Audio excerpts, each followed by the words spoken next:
दोस्तों नमस्कार। दोस्तों आपको याद होगा राहुल गांधी की ब्रिटिश नागरिकता को लेकर उत्तर प्रदेश में एक केस दायर हुआ,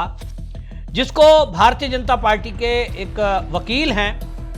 एस विघ्नेश शिशिर, और इन्होंने विघ्नेश शिशिर ने ये एप्लीकेशन दी थी, लेकिन इसके बाद इनको कांग्रेस के कार्यकर्ताओं से धमकियां मिल रही हैं, ऐसा विघ्नेश शिशिर का कहना है। सॉलिसिटर जनरल ने यह बात इलाहाबाद हाई कोर्ट में रखी और कोर्ट ने विघ्नेश शिशिर को सुरक्षा देने के लिए कहा है और गृह मंत्रालय को इस मामले में और आईबी को एक नोटिस जारी करते हुए कहा है कि जब ये केस है ये बड़ा महत्वपूर्ण है और एक देश के बड़े नेता के विरुद्ध इस तरह के आरोप लगाए गए हैं जिसके सबूत होने का दावा किया जा रहा है, तो निश्चित रूप से जो याचिका करता है इसकी जान को खतरा है, तत्काल इनको पीएसओ उपलब्ध कराए जाएं। अब गृह मंत्रालय इस पर एक्शन लेगा, ये तो बात अलग है, लेकिन इस मामले में अब मामला उत्तर प्रदेश पुलिस के हाथ में है और इन्होंने रायबरेली में ये बाकायदा 26 जुलाई 2025 को राहुल गांधी के विरुद्ध एक एफआईआर दर्ज कराने के लिए प्रार्थना पत्र दिया था, जिसमें वो एसपी रायबरेली को जो भेजा पत्र था उसमें पुलिस के अधिकारियों ने इनको बुलाया है। 19 अगस्त 2025 को रायबरेली पुलिस ने इनको सामने शामिल होने के लिए कहा था, जिस पर ये कोर्ट पहुंचे और इन्होंने कहा कि इस तरह से मैं अगर जा रहा हूं तो मेरी जान को खतरा हो सकता है क्योंकि मुझे कई धमकी भरे के कॉल आए हैं। अब इसको देखते हुए इनको पीएसओ उपलब्ध कराए जाएंगे और निश्चित रूप से उत्तर प्रदेश इन्होंने इसीलिए चूज किया है, यहाँ योगी जी का शासन है, योगी जी की पुलिस है, तो वैसे उत्तर प्रदेश में कोई खास खतरा नहीं है, लेकिन इस व्यक्ति के पास जब भी अपना व्यक्तिगत जीवन भी है तो सुरक्षा की आवश्यकता इसलिए जरूर पड़ी है। राहुल गांधी वो नेता है जिन्होंने इस देश में 70 साल राज किया है, सिस्टम में इनके आदमी बैठे हैं, यहां तक कि इनका एरोगेंस इस तरह का है, इनको लगता है कि हमारा तो इस देश में कुछ होने का ही नहीं है। और आप अंदाजा इसी से लगाइए कि सुब्रमण्यम स्वामी लगातार विदेशी नागरिकता को लेकर सवाल उठाते रहे हैं, मीडिया में नेशनल हेराल्ड मामले को उठाते रहे हैं और लगातार वो चुनौती देते रहे। वो तो सुप्रीम कोर्ट पहुंचे हैं, लेकिन इनकी तारीख नहीं पड़ती है और ना मामला आगे बढ़ता है। नेशनल हेराल्ड मामले में जांच हो चुकी है, ईडी के अधिकारी जांच पूछताछ कर चुके हैं, लेकिन ये जमानत पर हैं और ताज्जुब की बात देखिए कि जमानत पर लंबा अरसा बीत गया है। इसी से अंदाजा लगाइए कि सुब्रमण्यम स्वामी खुद सुप्रीम कोर्ट के जाने माने वकील हैं, लेकिन वो भी जेल की सलाखों के पीछे इस गांधी परिवार को भेजने में अभी तक नाकाम है। खुलकर के आरोप लगाते हैं, लेकिन उनके ऊपर आज तक कोई केस भी नहीं किया है। इसका मतलब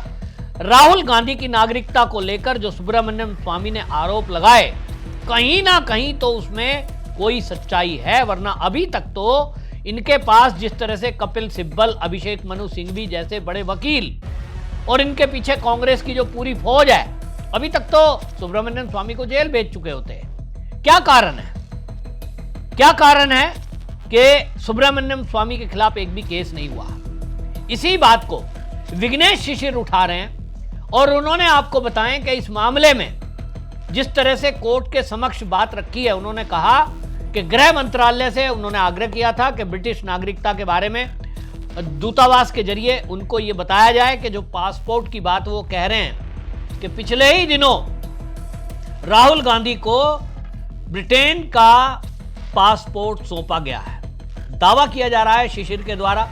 और इस मामले में उन्होंने अब जस्टिस संगीता चंद्रा और जस्टिस ब्रजराज सिंह, इनकी पीठ ने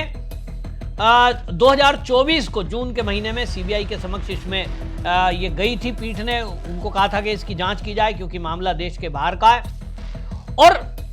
केंद्र सरकार को भी नोटिस जारी किया था कि आप ये जो आरोप लगाए जा रहे हैं इसके मामले में जवाब दें। अब ये जवाब केंद्र की सरकार ने कोर्ट को देना है और कोर्ट में जब इस मामले में सबूत पहुंचेंगे, यदि इसमें सच्चाई हुई तो निश्चित समझ लीजिए कि दोहरी नागरिकता हमारे देश के संविधान के तहत कोई व्यक्ति नहीं रख सकता। जैसे ही कोई अन्य देश की नागरिकता कोई नागरिक भारत का लेगा तो उसकी भारत की नागरिकता स्वतः चली जाएगी, ऐसा हमारे संविधान में है। अगर यह सिद्ध होता है तो निश्चित समझ लीजिए कि राहुल गांधी की नागरिकता गई तो सांसद सदस्य भी नहीं रहेंगे, उनकी सदस्यता जाएगी, और फिर इस पर सजा क्या होती है ये भी देखने की बात होगी कि उन्होंने जो चुनाव लड़ते समय एफिडेविट दिया है, अब अगर वो नागरिकता सिद्ध हो गई तो वो गलत सिद्ध हो जाएगा, और अगर वो गलत सिद्ध हो गई तो ये जो वोट चोरी कहते हुए राहुल गांधी घूम रहा है ना, मुझे लगता है इनको लग गया होगा कि कहीं ना कहीं तुम फंसने वाले हो, और इसलिए चुनाव आयोग को अभी से टारगेट करने की कोशिश करो। ये विपक्षी पार्टी के नेता जितने भी हैं, इनका एक पुराना फंडा है।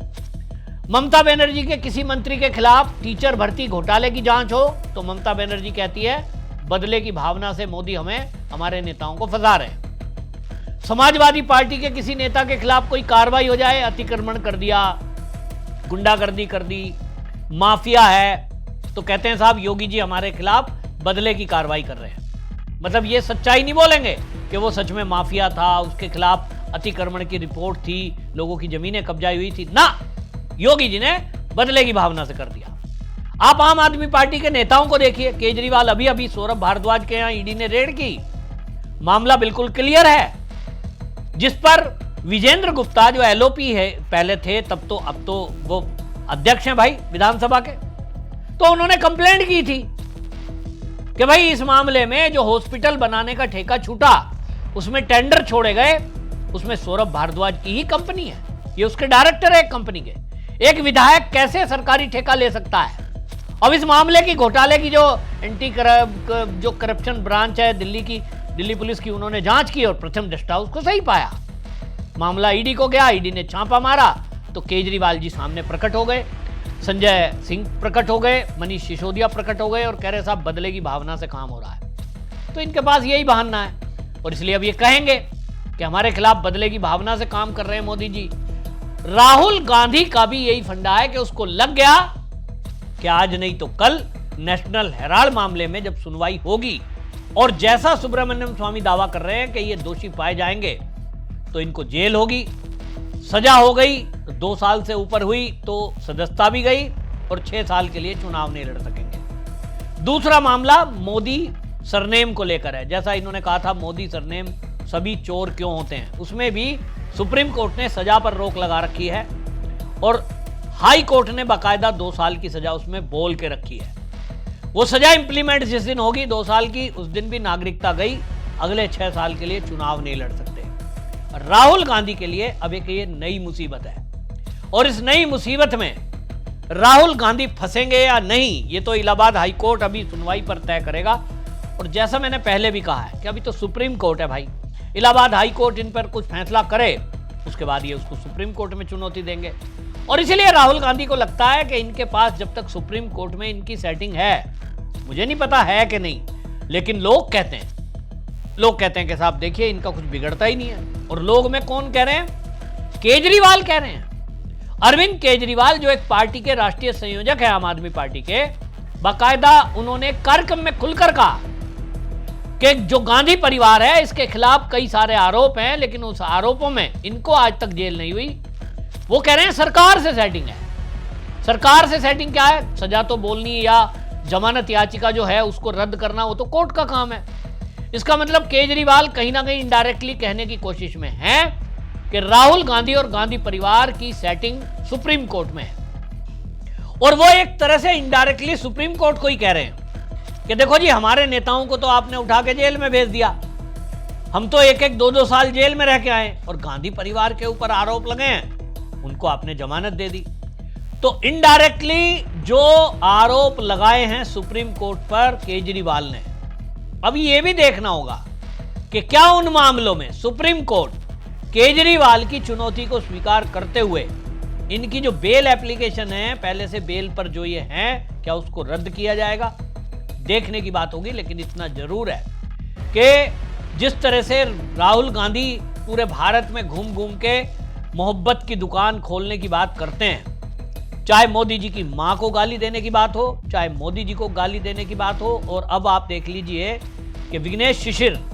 अगर आप सच्चे हो, ठीक हो, तो अगर आपको एप्लीकेशन लगाई आपके खिलाफ है तो उसको धमकी देने के बजाय आप कहते भाई मैं तो मोहब्बत वाला आदमी हूं, हमारे पास तो मोहब्बत की दुकान है, हमारे कार्यकर्ता आपको धमकी कैसे दे सकते हैं? मना करें अपने कार्यकर्ताओं को, भाई धमकी मत दो,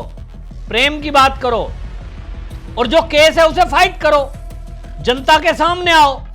प्रेस कॉन्फ्रेंस करें राहुल गांधी और कहें कि जो मेरे ऊपर आरोप लगाए जा रहे हैं, जो कोर्ट का केस है, ये फर्जी है, मेरे पास एक ही नागरिकता है और वो है भारत की। क्या राहुल गांधी ऐसा करेंगे? ये देखने की बात होगी, लेकिन आपका फर्ज है इस वीडियो को अधिक से शेयर करें ताकि पता लगे कि राहुल गांधी जो मोहब्बत की दुकान खोलने की बात करते हैं, किस तरह से याचिकाकर्ता को डरा रहे हैं, धमका रहे हैं, जान से मारने की धमकी दे रहे हैं, जिसकी वजह से कोर्ट का सहारा व्यक्ति को लेना पड़ रहा है।